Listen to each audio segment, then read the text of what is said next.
नमस्कार, कैसे हैं आप सब। उम्मीद करते हैं आप सब बहुत ही अच्छे होंगे और वीडियोस के माध्यम से कुछ न कुछ सीख ज़रूर रहे होंगे। स्वागत है आपका smile please Yogesh YouTube channel पर।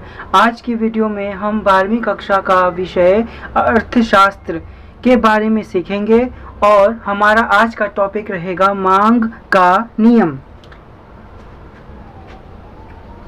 मांग का नियम क्या है? मांग का नियम, ठीक है। मांग का नियम बहुत ही महत्वपूर्ण हमारा टॉपिक रहेगा। इसको हम अंग्रेजी भाषा में लॉ ऑफ डिमांड कहते हैं। लॉ ऑफ डिमांड की डिमांड की क्या परिभाषा है, क्या उसके नियम हैं।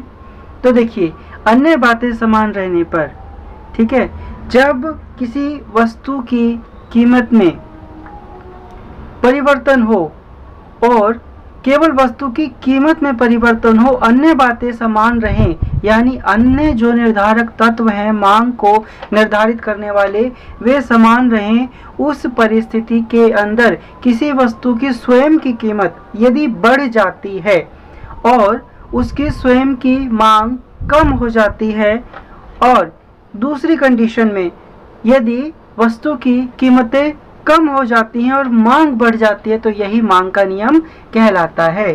क्या कहलाएगा? अन्य बातें समान जब रहती हैं, यानी अन्य कारक जो हैं वे स्थिर हों, उनमें कोई परिवर्तन ना हो, वे स्थिर हों, वे अपरिवर्तनीय, अपरिवर्तन उनमें रहा हो, वे अपरिवर्तित रहे हों, स्थिर रहे हों, उस कंडीशन में जब वस्तु की अपनी कीमत, वस्तु की अपनी कीमत यदि बढ़ जाए, ठीक है, यदि बढ़ जाए तो वस्तु की मांग विपरीत संबंध में कम हो जाएगी। विपरीत संबंध होगा, है ना। लेकिन जब वस्तु की अपनी कीमत बढ़ जाए और उसकी मांग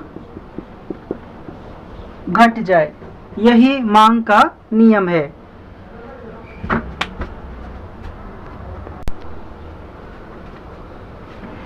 यही हमारा मांग का नियम कहलाता है, ठीक है।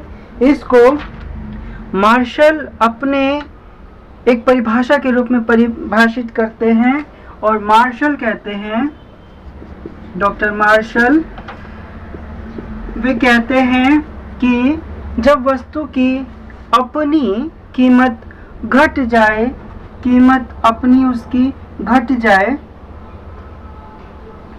दोनों सेम ही कर दिए, जब वस्तु की अपनी कीमत घट जाए तो वस्तु की मांग बढ़ जाती है, और ये इसके विपरीत भी हो सकती है, ठीक है। ये हमारा मांग का नियम कहलाता है। अब इसको हम एक तालिका के माध्यम से समझ लेते हैं, जिसको हम मांग अनुसूची कहते हैं।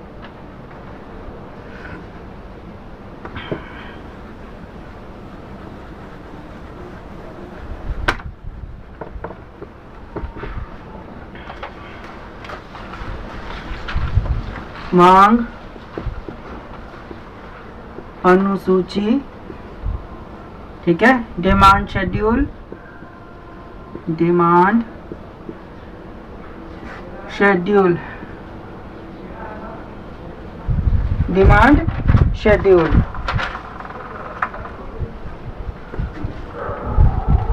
एस आएगा यहाँ। डिमांड शेड्यूल, देखो, किसी वस्तु की कीमत x मतलब वस्तु, x वस्तु का अपना प्राइस, और QX मतलब x वस्तु की अपनी क्वांटिटी। प्राइस हमने रुपये में ले लिया, क्वांटिटी हमने यूनिट में ले ली, ठीक है। अब हम मानते हैं कि अगर वस्तु का प्राइस 10 रुपये है और वस्तु की जो मांग है, जो क्वांटिटी है, जो मात्रा है, वो सपोज दैट 100 है ना। लेकिन जैसे ही वस्तु की कीमत हमारी 9 हो जाती है, यानी कि कम हो जाती है, तो वस्तु की जो हमारी मांग रहेगी या वस्तु की हमारी जो कीमत रहेगी वो बढ़ जाती है, बढ़ गई। यानी कि प्राइस के घटने से हमारी डिमांड है वो बढ़ रही है। पहले 100 थी, अब 150 हो गई, डिमांड बढ़ गई। अगला, जब हम प्राइस और कम कर देते हैं, प्राइस नीचे आ रहा है लगातार, तब हमारी मांग और बढ़ जाती है, तब हमारी मांग और बढ़ जाती है। यानी कि डिमांड हमारी अप होती जा रही है क्योंकि हमारा प्राइस डाउन होता जा रहा है। ठीक है, ये हो गया हमारा मांग अनुसूची। मांग अनुसूची को हम एक चित्र के माध्यम से समझेंगे। आप सेम के लिए भी फिगर बना सकते हैं शेड्यूल के माध्यम से, या आप अपने हिसाब से भी एक फिगर ड्रॉ आउट कर सकते हैं। तो हम एक नॉर्मल सा फिगर यहाँ ड्रॉ करते हैं।